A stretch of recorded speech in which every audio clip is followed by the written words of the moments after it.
Poulina, en fin de compte, c'est une chose un peu inespérée pour nous, dans le sens qu'il y a un côté idéal. Tu vois, c'est une fermette qui a une cour intérieure.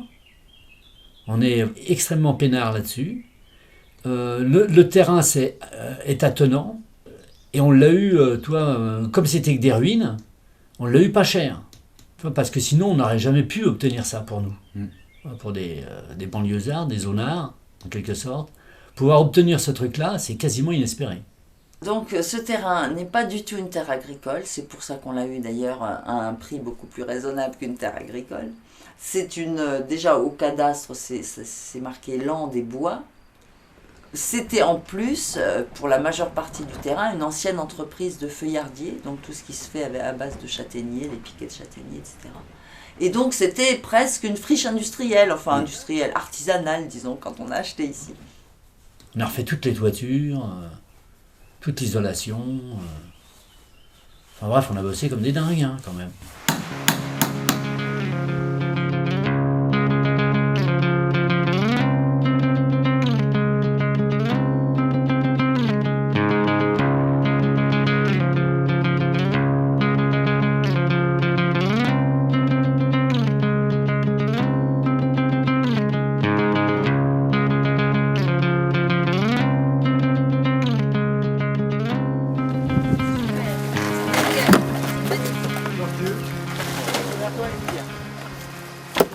C'est magnifique, hein.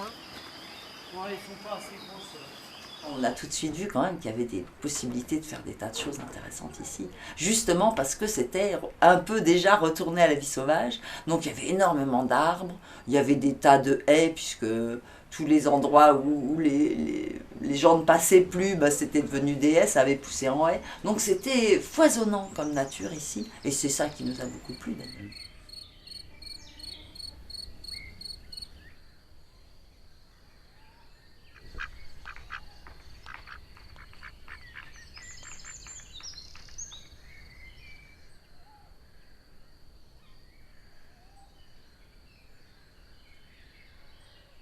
Voilà, et donc à Poulina, on a défriché petit à petit des petites parcelles. Ce qui fait que ça a un côté. Il y a plein de gens qui disent ici, mais c'est pas possible qu'il n'y ait que 3 hectares. On a l'impression que c'est beaucoup plus grand. Parce que quand on s'y promène, il y a plein de mini-espaces différents, partagés par des petits bois. Et du coup, ça a l'air plus grand. Ouais, c'est vrai, j'aime beaucoup ça aussi.